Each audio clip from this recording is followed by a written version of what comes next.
Hello guys, welcome back to the channel. In today's video, I'm going to show you how we can mark audio beat to match cut on InShot application. Okay, let's get into it. Here, as you can see, I have imported some clips to my InShot project, and here I have imported my audio as well, and we're going to mark audio beat of this audio to match cut. First of all, guys, we can tap on the audio and we can scroll all the way to the right a little bit to find the beat option. Tap on this beat option, and here we can add the beat mark to this audio, and I'm going to demonstrate it to you. We can play the audio first, and then we can click on this plus button to add the audio beat while we're playing this audio. Okay, let's get started. I'm going to play the audio like this.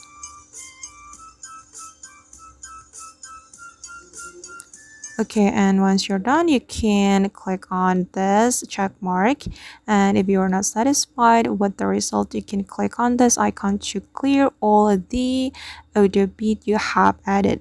And I'm going to click on this check mark, and I'm going to cut my clip according to the beat mark.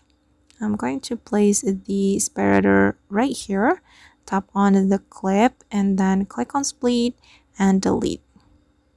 You can do it one by one like this until the rest of the clips. Okay,